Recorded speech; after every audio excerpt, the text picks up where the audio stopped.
අපි පක්ෂයක් හැටියට ශක්තිමත් වීමත් අතිශයින්ම වැදගත්. අපිට බොහෝ වෙලාවට මෙතන එන චෝදනාව අපි පැලවත්තේ ඉඳගෙන තීන්දුව తీරන ගන්න කියලා. මම හිතන්නේ ඒක ගැන අපි කවුරුවත් ඒක හංගන්න උත්සාහ කරන්නේ නැහැ. පැලවත්තේ තියෙන්නේ අපේ පක්ෂ කාර්යාලය. අපි හමු වෙන තැන, අපේ සංවාද සාකච්ඡා කරන තැන, අපේ ප්‍රතිපත්ති, අපේ දේශපාලනය සාකච්ඡා වෙන තැන. ඒතර මොකද්ද තියෙන වැරැද්ද? අපි මේ ස්ථාවරත්වය, මේ සාමූහිකත්වය, මේ අපේ දේශපාලන දැක්ම නිර්මාණය වෙන්නේ පැලවත්තේ තමයි. මොකක්ද ඒකේ තියෙන ප්‍රශ්නේ? මොකක්ද ඒකේ තියෙන වැරැද්ද?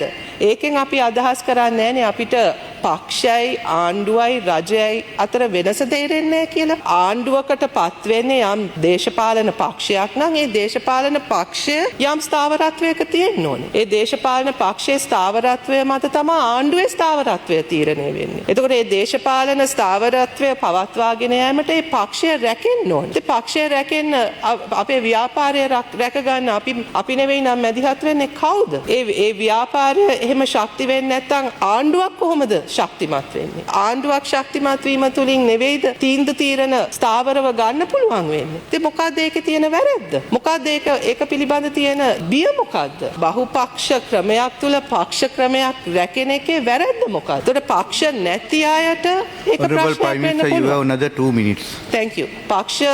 පක්ෂ විනයක් පක්ෂ ක්‍රමයක් ගැන අදහසක් ඒක පිළිබඳ අදහසක් නැති අයට පැලවත් තර්ජනයක් වෙන්න පුළුවන්. ඒක අපි තේරුම් ගන්න පුළුවන්. නමුත් ගරු කතානායකතුමනි, පක්ෂ සංස්කෘතියක් සහ පක්ෂ විනයක් තුල ආණ්ඩුවක් කරන අපිට පැලවත්තේ අපි කරන සාකච්ඡා ගැන අපිට කිසිම ඒක සංගවල කරන්න කිසිම දෙයක් නැහැ. මොකෝ අපි අපේ සාමූහිකත්වය අපිට වැදගත්. අපේ දේශපාලන ස්ථාවරත්වය අපිට වැදගත්. ඒ දේශපාලනය තුල තියෙන අදිෂ්ඨානය රැක ගැනීම අපිට වැදගත්. ඒකට තියෙන නායකත්වය රැක ගන්න එකත්, ඒ නායකත්වය නඩත්තු කරන එකත්, ඒ නායකත්වයට අවශ්‍ය ඒ සහයෝගය දෙන එකත් අපිට වැදගත්. මොකද අපි මෙතන ඉන්න කාටවත් පුද්ගලික අරමුණු නැහැ. රැක ගන්න පුද්ගලික මොකක්වත් න්‍යාය පත්‍රයක් නැහැ. අපි සියලු දෙනා මෙතනට ඇවිල්ලා ඉන්නේ. අපි සියලු දෙනා මේ ස්ථානයට ඇවිල්ලා තියෙන ඒ ගමන තුල ඒ දේශපාලන අරමුණ වෙනුවෙන් මේ රට දියුණු කරන්නත්, මේ රටේ ජනතාව වෙනුවෙන් පෙනී ඉන්නත් ඒ ගත්ත ස්ථාවරය රැක ගනිමින් තමයි අපි මෙතනට ඇවිල්ලා තියෙන්නේ.